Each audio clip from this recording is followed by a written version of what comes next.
یہ جو ان کو کیوں ڈر ہے اتنا زیادہ؟ پہلے میں ذرا یہ الیکشن کمیشن، اصل میں تو میں آج الیکشن کمیشن کے اوپر بات کرنا چاہتا ہوں کہ انہوں نے کیا کیا اس ملک کے ساتھ، لیکن پہلے میں یہ بتانا چاہتا ہوں یہ کیوں کر رہے ہیں، یہ خوف کس چیز کا ہے، اور یہ آپ کو سمجھنا بہت ضروری ہے اگر آپ نے یہ پتہ چلانا ہے کہ یہ ایک دم اسلام آباد کو بند کر دیا، کنٹینرز لگا دیے، لوگوں کی زندگی عذاب کر دی کہ پتہ نہیں کوئی حملہ ہونے لگا اسلام آباد میں۔ دیکھیں ان کو خوف کیا ہے؟ خوف شروع کدھر سے ہوا کہ انہوں نے ایک پاکستان کی آئینی حکومت اللہ کے کرم سے ہر مشکل موڑ سے نکلتی گئی۔ پہلے انہوں نے ایک بینکرپٹ اکانومی چھوڑی، اس سے نکل گئی اللہ کے کرم سے۔ اتنی بڑی وبا صدی میں ایک دفعہ آتی ہے کرونا، اس سے اللہ کا کرم ہے کہ دنیا نے اکنالج کیا، بہترین طریقے سے نکل گئی۔ پھر کموڈٹی سپر سائیکل آیا، یعنی کہ دنیا میں قیمتیں بڑھ گئیں، وہ بھی اپنے لوگوں کے اوپر بوجھ نہیں ڈالنے کی پوری کوشش کی اور کنٹرول رکھا، سازش کے تحت گورنمنٹ گرا دی۔ اور جب گورنمنٹ گرائی تو ان سب نے سوچا کہ اب یہ اس تحریک انصاف کا جنازہ نکل گیا ہے، لوگ مٹھائیاں بانٹیں گے، اور یہ سارے مطمئن ہو گئے۔ اللہ کا کرم ہے، لوگوں کے دلوں کے اوپر وہ کنٹرول کرتا ہے۔ ہماری کیا حیثیت ہے؟ ہمارے رب نے لوگوں کے دل ایسے موڑے کہ پبلک سڑکوں کے اوپر آ گئی، اللہ نے لوگوں میں بیداری پیدا کی، شعور آ گیا قوم میں، قوم سڑکوں پہ نکلنا شروع ہو گئی۔ اس کے بعد ہم نے ایک پرامن احتجاج کی کال دی 25 مئی کو۔ انہوں نے 25 مئی کو جو ظلم کیا وہ میں کبھی نہیں بھولوں گا۔ نہ میرے وہ جو فیملیز نکلیں، جو ہمارے ایم پیز، ہمارے کارکنوں کے گھروں پہ 3 بجے رات کے چھلانگیں مار کے پولیس آئی، اور جو انہوں نے خوف پھیلایا، جو شیلنگ کی گئی۔ یہ آپ یہاں ہیں آج F9 پارک میں، آپ کو پتہ ہے کہ یہ ڈی چوک پہ انہوں نے کس طرح کا ظلم کیا۔ اپنی پولیس، اپنے رینجرز ربر بلٹ چلا رہے ہیں، شیلنگ کر رہے ہیں جیسے پتہ نہیں کوئی دشمن فوج آ گئی ہے۔ اور انہوں نے کیوں کیا؟ وہ خوف پھیلانا چاہتے تھے۔ ان کا خیال تھا کہ ایک دفعہ ان کو دباؤ گے، مارو گے تو یہ چپ کر کے بیٹھ جائیں گے بھیڑ بکریوں کی طرح۔ اللہ کا کرم ہوا کہ جب اور انہوں نے جو الیکشن کروائے، بائک الیکشنز کروائے پنجاب میں، انہوں نے سمجھا کہ آرام سے یہ جس طرح الیکشن کمیشن ان کے ساتھ ملی ہوئی تھی، جو ساری پنجاب کی انتظامیہ ان کے ساتھ تھی، جو ان کو خفیہ مدد ہر طرف سے مل رہی تھی، انہوں نے سمجھا کہ آرام سے دھاندلی کر کے الیکشن جیت جائیں گے۔ وہ ان کو سب سے بڑا جھٹکا پڑا۔ قوم جس طرح نکلی ووٹ ڈالنے کے لیے، ان کی دھاندلی کے باوجود یہ الیکشن ہار گئے۔ اور یہ جو الیکشن جیتے بھی ہیں، جس وقت میں آج چیلنج کرتا ہوں، خاص طور پہ 2 پنڈی کا اور وہ جو مظفر گڑھ کا الیکشن تھا، جس وقت اس کو صحیح معنی میں اسکروٹنی کی جائے گی، پتا ہوگا کہ انہوں نے دھاندلی کی۔ دھاندلی انہوں نے ہر جگہ کی، دھاندلی کے باوجود ہار گئے۔ پنجاب کی گورنمنٹ بن گئی، پیسہ انہوں نے چلایا، انہوں نے پہلے ہمارے لوگوں کے اوپر پیسہ چلایا، خریدا، لوگوں کو لوٹے بنائے، پھر انہوں نے پارٹی توڑنے کے لیے پیسہ چلایا کہ ہماری پارٹی کسی طرح ٹوٹ جائے۔ جب یہ سب کچھ فیل ہو گیا تو اب انہوں نے آخر میں یہ الیکشن کمیشن کو ڈھونڈا۔ ہمیشہ یہ یاد رکھیں کہ یہ ہمیشہ اداروں کو استعمال کرتے ہیں۔ ہمیں سب کو یاد رکھنا چاہیے کہ ذوالفقار علی بھٹو کو جب قتل کیا گیا تھا تو ان کو خوف تھا کہ وہ اگر پبلک میں آ گیا تو وہ سنبھالا نہیں جائے گا۔ اور یہ جو لوگ آج اتحادی ہیں پیپلز پارٹی کے، یہی لوگ بیٹھے ہوئے تھے جنہوں نے پوری مدد کی جب بھٹو کا جوڈیشل مرڈر کیا، یہی لوگ تھے۔ اب انہی لوگوں نے الیکشن کمیشن ڈھونڈ لی ہے. کمال بات یہ ہے کہ نون لیگ کی ڈیلیگیشن جاتی ہے الیکشن کمیشن کو ملنے. اب یہ سوچیں کہ الیکشن کمیشن کے اندر کیس چل رہا ہے اور ان کی ڈیلیگیشن جاتی ہے, سینئر ڈیلیگیشن, الیکشن کمیشن کے پاس اور کہیں کہ تحریک انصاف کا فنڈنگ کیس جلدی سے کرو. اور وہ ایسا ان کا حکم ملتا ہے کہ وہ یہ آپ کے سامنے یہ جو فائنڈنگز ہیں, یہ فیکٹ فائنڈنگ ہے, یہ اصل میں ان کے جو حدود تھے اسے باہر نکل گئی الیکشن کمیشن. یہ چیزیں کہہ ہی نہیں سکتی تھی. میں بھی ان کے اوپر ذرا 3-4 چیزیں آپ کے سامنے لے کے آتا ہوں. یہ کر ہی نہیں سکتی تھی جو انہوں نے کیا ہے. اور اس کے پیچھے خوف ہے. اور خوف کس چیز کا ہے؟ کہ قوم آزاد ہو رہی ہے, کہ قوم ان کے جو جکڑوں یہ جو انہوں نے پکڑا ہوا تھا قوم کو, اس سے نکلتی جا رہی ہے. ہر قسم کا کنٹرول کرو, قوم نہیں نکل رہی. نہیں, قوم سنبھالی نہیں جا رہی. اس کو کنٹرول کرو, اس کو غلام بناؤ. الیکشن کمیشن ایک طریقہ ہے. الیکشن کمیشن کیا طریقہ ہے؟ اس سے کیسے قوم غلام بنتی ہے؟ کیونکہ یہ لوگ ووٹ کسی کو ڈالتے ہیں, الیکٹ کسی کو کر دیتے ہیں. الیکشن کمیشن کو انہوں نے اس طرح کا بنا دیا ہے کہ اس کے ذریعے آرام سے کنٹرول ہو سکتی ہیں حکومتیں, کتنی سیٹیں کس کو دینی ہے, کس کو کیا دینی ہے. اس لیے میں نے پوری کوشش کی, 2.5 سال کوشش کرتا رہا کہ الیکٹرانک ووٹنگ مشینز آئیں. میں پھر سے اپنی ساری قوم کو بتانا چاہتا ہوں مجھے اس سے کیا فائدہ تھا. الیکٹرانک ووٹنگ مشین سے فائدہ یہ ہونا تھا کہ یہ جو کنٹرول کرتے ہیں نا خفیہ ہاتھ بیٹھ کے رزلٹ, وہ نہیں کر سکتے اس سے. کیونکہ جیسے ہی الیکشن پولنگ ختم ہوتی ہے بٹن دباتے اور رزلٹ آ جاتا سامنے. وہ جو گیم چلتی ہے, جیسے ہی پولنگ ختم ہوتی ہے اور رزلٹ اناؤنس ہوتا ہے, اس کے بیچ میں جو چکر چلتے ہیں, جو ہر قسم کے حربے استعمال کیے جاتے ہیں. پٹن ایک ہمارے جاننے والے نہیں, یہ ایک این جی او ہے جو کہ الیکشنز کی سرویز کرتا ہے. اب پٹن کے مطابق اس این جی او جو الیکشنز کے تجزیہ کرتا ہے, جو ان کے اوپر سرویز کرتا ہے, اس کے مطابق میں یہ پہلے بھی کہہ بیٹھا ہوں, میں اپنی ساری قوم کو آ کے سمجھیں کہ میں کیوں کوشش کر رہا تھا کہ ای وی ایم آئیں, الیکٹرانک ووٹنگ مشینز آئیں. کیونکہ اس پٹن کے مطابق 163 طریقے ہیں الیکشن میں پاکستان میں دھاندلی کرنے کے, اور 163 میں سے 130 طریقے ختم ہو جاتے ہیں الیکٹرانک ووٹنگ مشین سے. اس لیے ہم کوشش کر رہے تھے. دوسری ٹیکنالوجی کا جو استعمال تھا, یہ اس سے ساری دنیا, ہندوستان بھی اس ای وی ایم کی ٹیکنالوجی, ایران بھی یہ استعمال کر رہا ہے. میرے پاکستانیوں, جب میں کرکٹ کھیلتا تھا تو جب میرے کرکٹ شروع کی میں نے, تو اپنے امپائر کھڑا کرتے تھے. جس ملک میں جائے اس کے اپنے امپائر ہوتے تھے. اس کا نتیجہ کیا ہوتا تھا کہ جب بھی کوئی ٹیم باہر ہارتی تھی, وہ یہ نہیں کہتی تھی کہ ہمیں اگلی ٹیم نے اچھی گیم کھیل کے ہرایا ہے, وہ یہ کہتے تھے کہ امپائروں نے ہمیں ہرا دیا ہے. پاکستان اور انڈیا کے میچ میں خاص طور پہ اتنی کشیدگی ہوتی تھی آپس میں, کیونکہ وہ دونوں ٹیمیں جب اگر ہم ہندوستان میں کھیلتے تھے ہم سمجھتے تھے ان کے امپائر ان کی مدد کر رہے ہیں, وہ جب یہاں کھیلتے تھے وہ سمجھتے تھے ہمارے امپائر کرتے ہیں.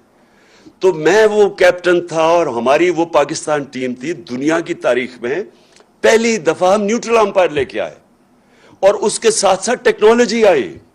آج کرکٹ کے میچ میں جو آپ کرکٹ دیکھتے ہیں, ٹیکنالوجی اور نیوٹرل امپائرز کی وجہ سے جو جیتتا ہے اور جو ہارتا ہے سب تسلیم کر لیتے ہیں.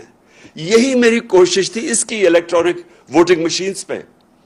لیکن کس نے اس کو روکا؟ یہ دو جماعتوں نے روکا. ان دونوں نے پورا زور لگایا تک یہ نہ آئے مشینز. اور ان کے ساتھ کون ملا ہوا تھا؟ جس نے اب ان کے ساتھ مل کے یہ فیصلہ کیا ہے, الیکشن کمیشن آف پاکستان. انہوں نے ان کے ساتھ مل کے پوری طرح سیبوٹاج کیا کہ ہم کسی طرح الیکٹرانک ووٹنگ مشین نہ لائیں. اس سے اب صرف یہ سوچیں کہ اس کو مجھے کیا فائدہ تھا، اس کا مجھے نیوٹرل امپائرز کا کیا فائدہ تھا. اور اس کا صرف مقصد یہ تھا کہ کنٹرول ہو سکتے ہیں میرے پاکستانی قوم، آپ کنٹرول ہو سکتے ہیں. اس کا مطلب یہ کہ آپ اپنی ووٹ سے اپنے ملک کے فیصلے نہیں کر سکتے ہیں، آپ حکومتوں کو گرار اٹھا نہیں سکتے کیونکہ وہ یہ کنٹرول کر لیتے ہیں الیکشن کہ فلانے کو اتنی سیٹس دے دو، اچھا اس کو اتنی سیٹس دے دو. یہ اس طرح اس ملک کی جمہوریت کو سب سے بڑا طریقہ کنٹرول کرنے کا الیکشن کمیشن ہے، اور یہ طریقہ الیکشن کروانے کا. اب مجھے یہ بتائیں، جب سے میں جانتا ہوں سینٹ کے الیکشن میں پیسہ چلتا ہے، سینٹ کے الیکشن کے اندر ایم پیز کو خریدا جاتا ہے، ہر جگہ نہیں، کئی جگہ بہت زیادہ پیسہ دیتے ہیں. ہم نے اپنے 20 ایم پیز کو پختونخوا سے نکالا جو بکے سینٹ کے الیکشن میں. ان کی تصویریں بھی چلی کہ وہ پیسے 5-5 کروڑ روپیہ ان کو دے رہے ہیں، ان کی بلکہ ویڈیوز بھی چلی. ہم نے پوری کوشش کی کہ جناب شو آف ہینڈز کریں، آپ کیوں یہ خفیہ ووٹنگ کرتے ہیں جب آپ کو پتہ ہے پیسہ چلتا ہے.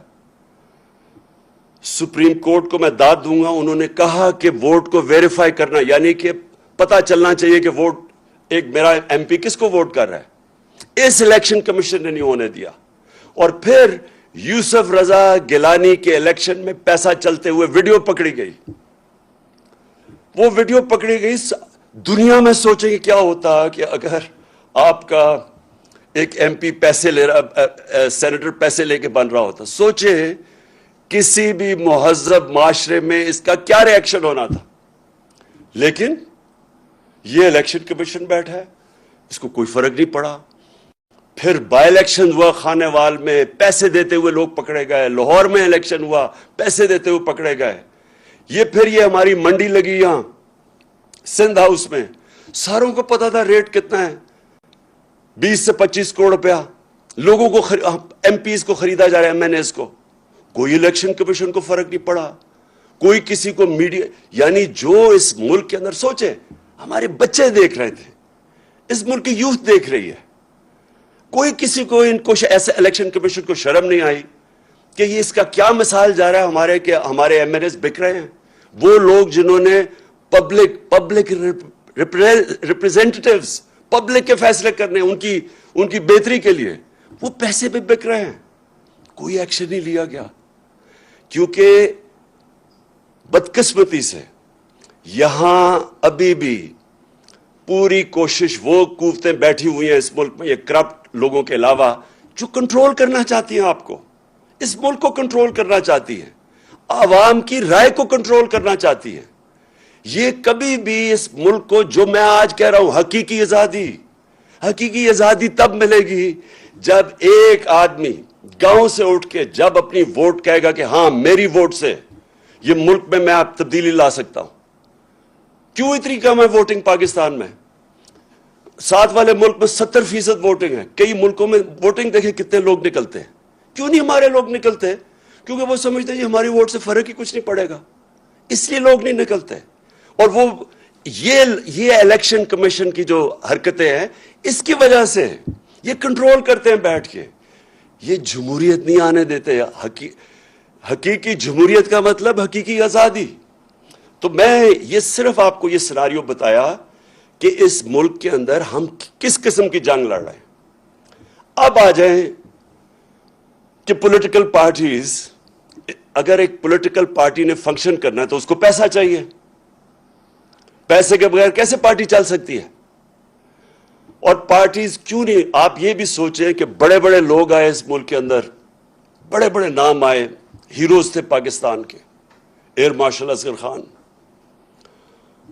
AQ خان، اور میں کتنوں کے نام لوں جو بڑے نام تھے جنہوں نے اپنی پولیٹیکل پارٹیز بنائیں، لیکن نہیں چل سکے. کیوں نہیں چل سکے؟ کیونکہ پولیٹیکل پارٹی کو پیسہ چاہیے ہوتا ہے. اب پیسہ کیا ہو گیا ہے؟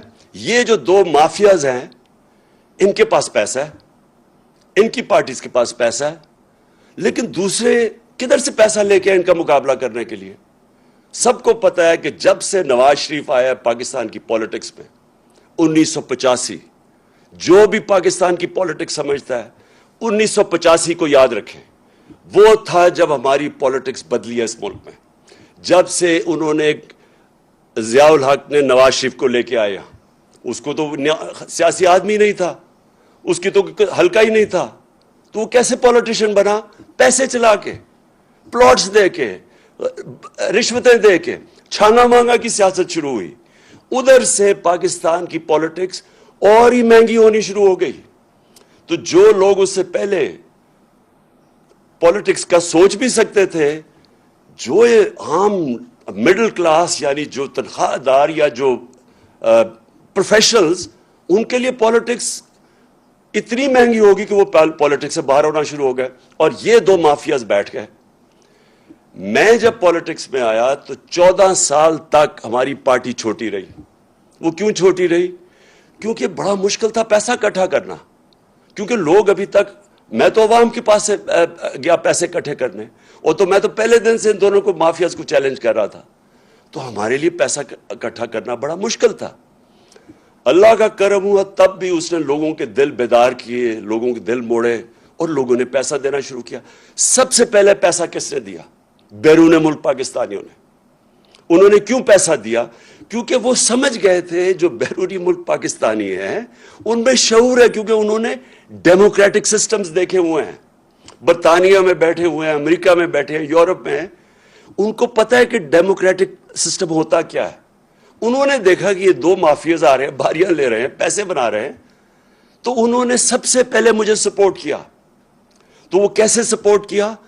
کیونکہ اس سے پہلے میں شوکت خانم کے لیے پیسے اکٹھے کرتا تھا. یہ یاد رکھیں کہ آدھا پیسہ شوکت خانم کا بیرون ملک پاکستانی دیتے ہیں. تو انہی لوگوں نے پھر میں وہاں جب پیسے اکٹھے کرتا تھا امریکہ میں, برطانیہ میں, انہوں نے آہستہ آہستہ انہوں نے کہا ہم آپ کی پارٹی کو بھی پیسہ دینا چاہتے ہیں. تو پہلے پیسہ ادھر سے اکٹھا ہوا, اور یہ پہلی دفعہ, اب سب کے لیے یہ بات سمجھنے والی ہے, پہلی پارٹی جس نے پاکستان میں پولیٹیکل فنڈ ریزنگ کی وہ تھی تحریک انصاف. اور اس نے باقاعدہ, اور پولیٹیکل فنڈ ریزنگ کیا ہوتی ہے؟ مثلا برطانیہ کی پارٹیز کیسے پیسے اکٹھا کرتی ہیں؟ وہ کھانے کرتی ہیں, کھانے پہ لوگ آتے ہیں, لوگ ہر ٹیبل خریدتے ہیں, ان ڈونیشن سے وہ پھر پارٹی کی طرف جاتی ہے. یہ امریکہ میں بھی ہے, انگلینڈ میں بھی ہے, ساری دنیا میں ہے کہ پولیٹیکل پارٹیز فنڈ ریزنگ کرتی ہیں. ان دو پارٹی سے پوچھیں کہ انہوں نے کیوں نہیں فنڈ ریزنگ کی؟ کیونکہ ان دو پارٹیز کو کوئی پیسہ دے گا ہی نہیں.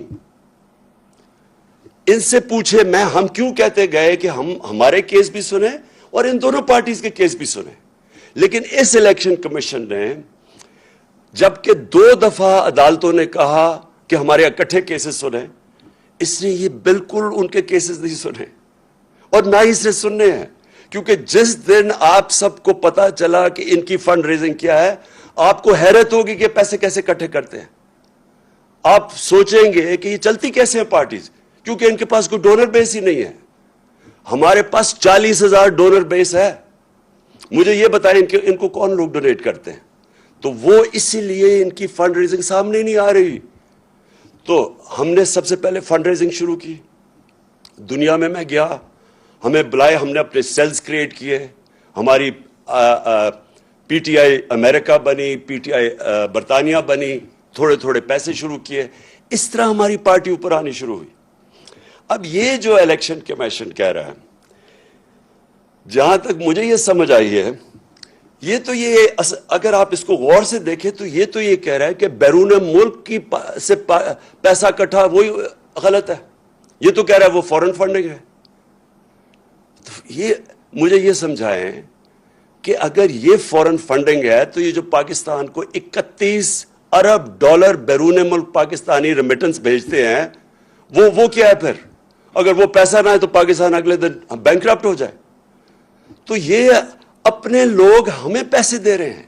انہوں نے, جس طرح میں نے کہا, آدھا پیسہ شوکت خانم کا ہر سال بیرون ملک پاکستانی بھیجتے ہیں. جب یہاں زلزلہ آتا ہے تو سب سے زیادہ پیسے وہ دیتے ہیں. جب یہاں سیلاب آتا ہے وہ کنٹریبیوٹ کرتے ہیں.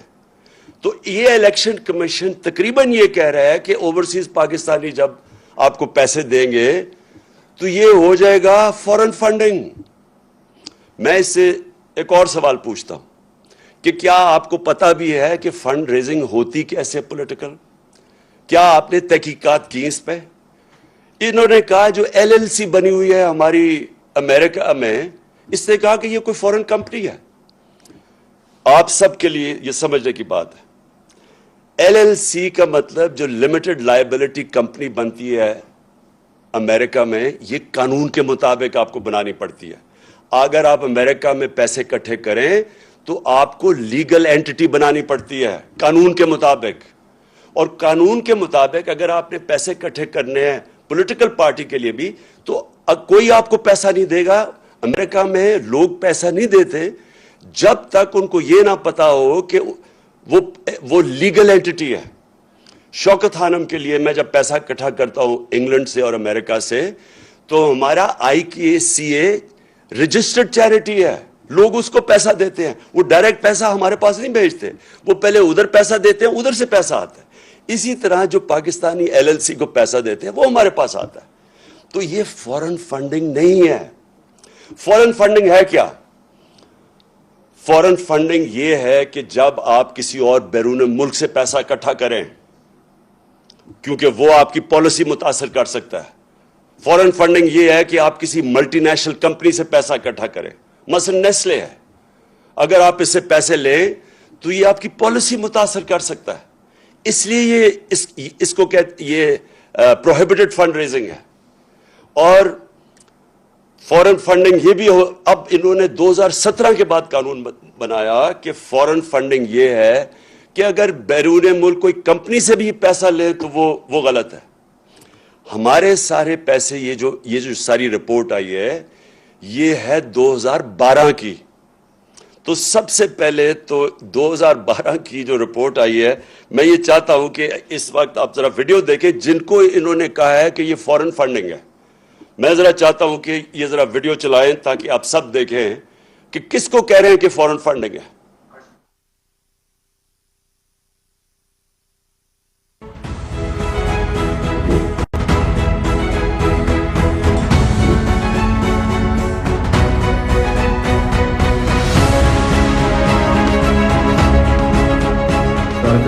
میرا نام مراد انصاری ہے اور میرا نام الیکشن کمیشن آف پاکستان کی لسٹ میں آیا ہے ایز اے نان سٹیزن جس نے P T I election campaign کو فنڈز بھیجے ہیں۔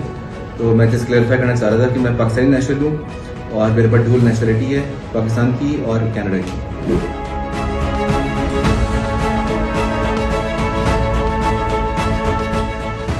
میں نے سوشل میڈیا پہ ایک لسٹ دیکھی جس میں فورن نیشنل ڈونرز کی لسٹ میں میرا نام بھی انہوں نے شامل کیا ہوا ہے، جس میں مجھے بڑی حیرت ہوئی، اور میرے نام کے آگے انہوں نے لکھا ہوا ہے ناٹ پاکستانی۔ میں الیکشن کمیشن اور سارے پاکستان کو یہ بتانا چاہتی ہوں کہ الحمدللہ میں پاکستانی ہوں، پاکستان میں پیدا ہوئی ہوں، پی ٹی آئی کی سپورٹر 1996 سے ہوں۔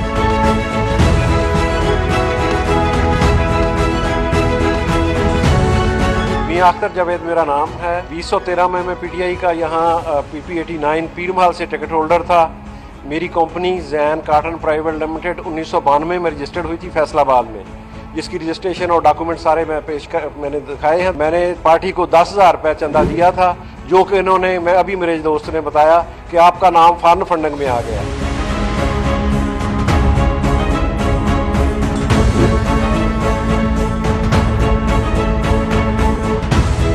میں حیران ہوں ای سی پی کے اس فیصلے کے اوپر کہ انہوں نے یہ بھی دیکھنا گوارا نہیں کیا کہ یہ ایک پاکستانی کمپنی ہے اور اس کا دفتر ہر چیز پاکستان میں موجود ہے اور کوئی اس کا فارن ایسا کوئی نہیں ہے اکاؤنٹ یا کمپنی، اور ایون نہ تو میں کوئی نیشنلٹی ہولڈر ہوں، ہم پیورلی پاکستان سے ہیں اور ہم نے یہاں سے حبیب بینک آف پاکستان سے پیمنٹ ٹرانسفر کی تھی اور حبیب بینک اکاؤنٹ میں بھیجی تھی۔ بند کرو نا جی۔ تو یہ تو انہوں نے کہا، یہ آپ نے خود ہی ان کی زبان سے سن لیا، اور یہ زیادہ تر اس طرح کے لوگوں کو کہا گیا کہ جناب یہ فورن فنڈنگ کر رہے ہیں۔ دوسری انہوں نے ایک اور بات کی، اور انہوں نے کہا کہ ایک ووٹن کرکٹ کلب سے پیسے آئے ہیں، اور ووٹن کرکٹ کلب کا جو مالک تھا وہ ہے عارف نقوی۔ اور یہ اب ذرا یہ غور سے سنیں، کہتے یہ ہے کہ وہ 2012 میں جو عارف نقوی تھا اس سے جسے پیسے لیے ہیں اس نے فراڈ کیا تھا۔